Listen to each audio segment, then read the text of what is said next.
Bien, señores, continuamos con el desarrollo de Rompiendo el Coco Sin Límites. Entramos a la sesión Cuidando tu Salud, pero antes yo quiero reiterar la bienvenida de MJ Academia Jarabacoa. Recuerde que es una academia de belleza, está en la calle 16 de agosto, en la Plaza Genao Peralta. Bienvenida a este programa Rompiendo el Coco. Vamos a seguir con salud. Y vamos a entrar con la doctora Rosado en vivo en el día de hoy. Hola, doctora. Hola, José Antonio, y también a los camarógrafos que están hoy, todos jóvenes que hoy han ingresado a este segmento también, Cuidando tu Salud. Doctora, ¿de qué vamos a hablar? Hoy vamos a hablar de lo que es la leptospirosis, debido a que tú sabes que siempre a veces hay lluvia. No, esto es época de lluvia. Época de lluvias, y eso significa que es época de leptospirosis y también época del dengue. Claro. Pero hoy vamos a tratar solo la leptospirosis. Vamos a decirle a la gente que es leptospirosis, porque quizá haya... Tal vez se le ha olvidado. Exacto. Es posible que le haya olvidado que es la leptospirosis.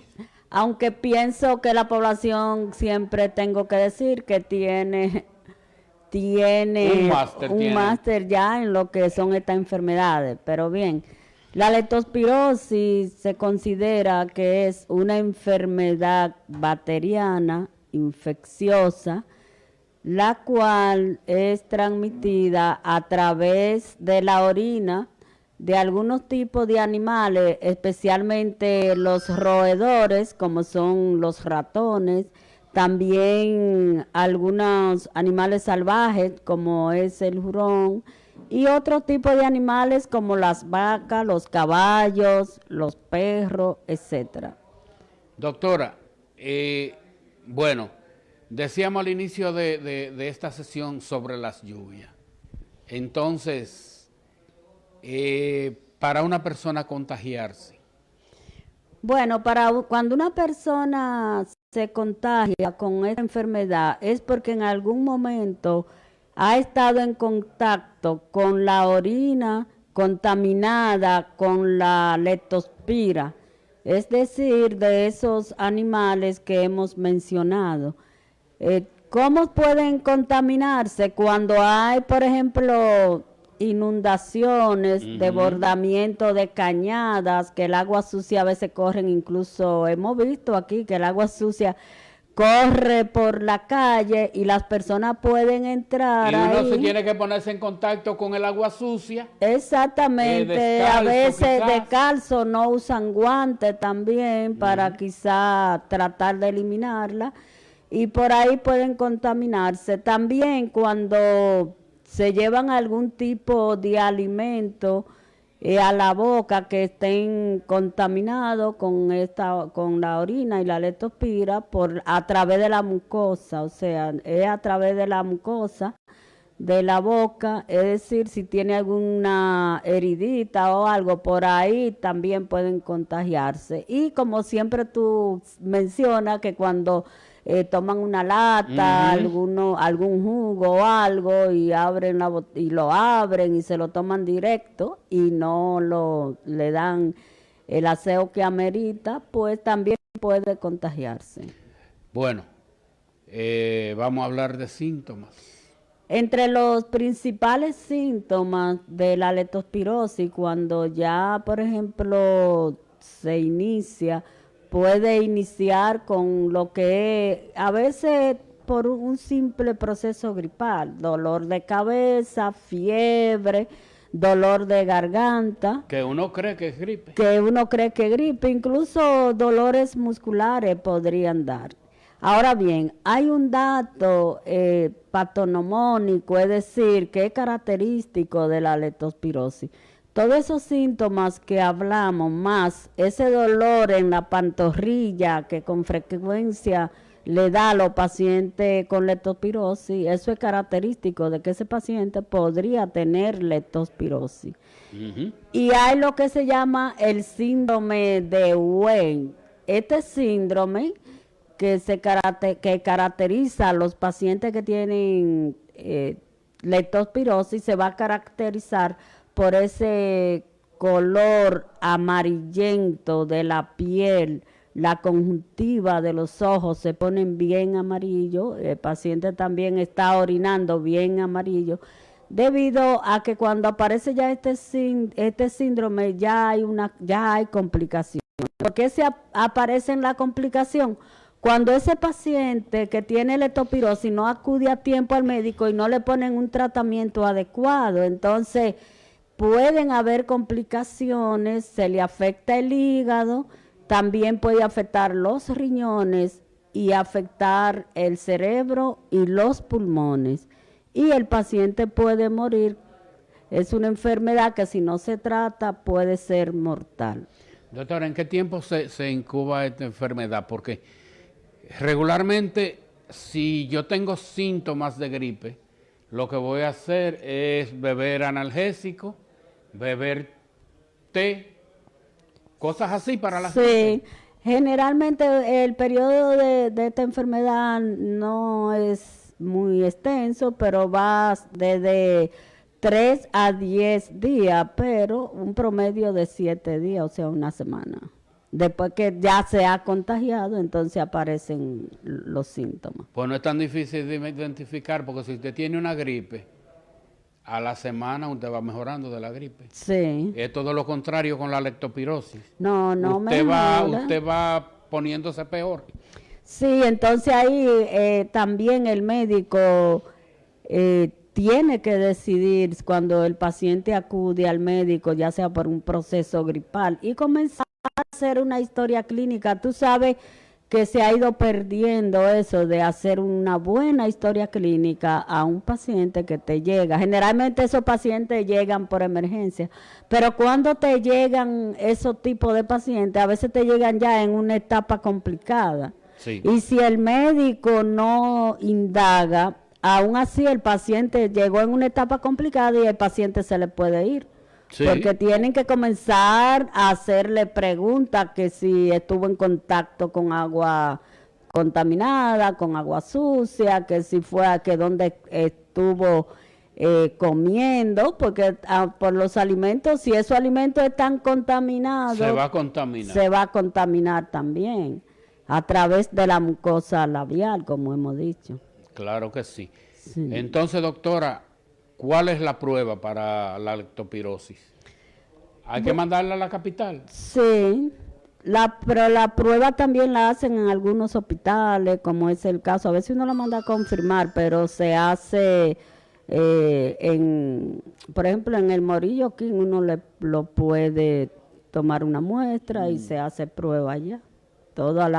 Hay que también señalar que es una muestra de sangre que le toman al paciente para buscar la serología. Es decir, como hay variedades, hay más de 200 variedades de leptospira.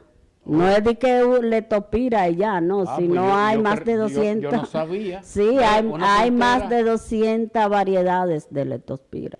Doctora, pero para confirmar entonces hay que mandar la prueba al laboratorio doctor de Fillo. Generalmente sí, porque pueden haber algunos factores que pueden influenciar. Ahora bien, generalmente, desde que yo estudiaba medicina, se decía que el 90% de la historia clínica te da un diagnóstico. Sí. Si a ti te llega, por ejemplo, si a un médico le llega un paciente que está presentando todos los síntomas que hemos mencionado y que además tiene la conjuntiva amarilla, la piel amarilla, está orinando amarillo, eso significa, y le tiene el dolor en la pantorrilla, eso significa que podría tener una leptospirosis y no debe esperar que le llegue un resultado para poner tratamiento.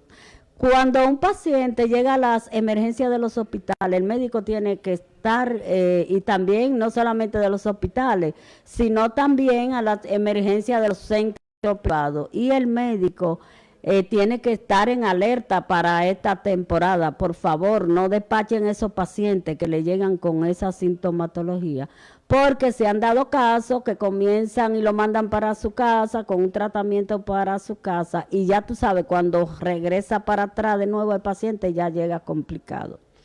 Cuando es al inicio de la enfermedad, el tratamiento está al alcance de todos los hospitales. ¿Por qué? Porque es un tratamiento muy económico. Siempre en los hospitales hay penicilina y eso es lo que se le pone a los pacientes, penicilina. Pero si el paciente se complica el paciente, amerita de otro nuevo tratamiento. Incluso hay pacientes que han tenido que entrarlo en cuidado intensivo. Que le sale muy caro al gobierno. Le sale muy caro al gobierno y muchas veces no se le puede salvar la vida. Y hay que decirle a los televidentes que la leptospirosis es una enfermedad mortal. Sí. Uno se juega con eso y se muere el paciente. Si usted no lo atiende a tiempo. Eso es verdad. Doctora, medidas de prevención, ¿qué es la parte importante? Esa es la parte más importante. Las medidas de prevención, como tú bien sabes, eliminar todos los que sea criadero de los roedores. ¿Cuáles son esos roedores? Los ratones, principalmente. Porque si tú tienes en tu casa acumulado tu patio lleno de basura, cosas tiradas, y pues ahí llegan los ratones y pueden dejarte depositada una orina contaminada con leptospira. También no dejarle comida por la noche a los animales, porque también los ratones pueden pasearse por ahí. Sobre todo los que tienen perros y gatos. Los que tienen perros y gatos. Sí, que le echan comida y los ratones van a saciar sus necesidades de comer ahí. Entonces ahí mismo pueden orinar y hacer sus heces fecales. Sí. Y por ahí viene el asunto. Y otra de las medidas también es lavarse constantemente las manos. Eso es muy importante porque por la mano también pueden entrar un sinnúmero de enfermedades. Tratar de cocinar los alimentos bien, porque muchas veces hay personas que no lo cocinan bien, principalmente la carne y eso, pero tienen que cocinar bien los alimentos. Claro que sí. Doctora, una parte importante es en el fregado, en las cocinas. La gente regularmente friega, pone los trastes en un lugar, cuando lo va a usar al día siguiente, cuando lo va a usar al día siguiente no lo lava. Eso es muy esa es una de las medidas principales, porque muchas veces tú crees que no tienes ratones en tu casa, pero si donde el vecino hay, se pasan a tu casa y ya tú sabes, comienzan a caminar por encima de los de los platos, de los vasos, cucharas, etcétera, y luego ahí pueden dejar la orina depositada. Y si tú al otro día haces tu comida o tu desayuno y no higieniza bien, pues cuando viene a ver te está llevando la leptospira. Claro. Igual que también con los vegetales. Tú sabes que también hay los vegetales, hay personas que se han contagiado incluso recogiendo los vegetales, porque han depositado la orina ahí, principalmente los ratones. Entonces, hay que tener mucho cuidado con eso y si es posible poner los vegetales en un poquito de cloro en una ponchera antes de usted prepararlo. Bueno, aquí cualquier tema es corto, doctora. Sí, no nos da el tiempo nunca. Entonces, un mensaje final. Bueno, sí, a la población que si presenta... Que estamos en época de lluvia. Sí, que como estamos en época de lluvia, que traten de no andar descalzos si hay inundaciones por las calles o se le inunda su casa. Y tratar de usar guantes para eliminar todo lo que sea criadero, desecho sólido. Y si presentan de estos síntomas, acudir de inmediato al médico. Feliz fin de semana. Bueno, señores, nos vamos, terminamos rompiendo el coco, levantamos campamento, pero el sábado regresamos con un programa de esta serie. Mantenga la sintonía y despedimos con el himno nacional dominicano.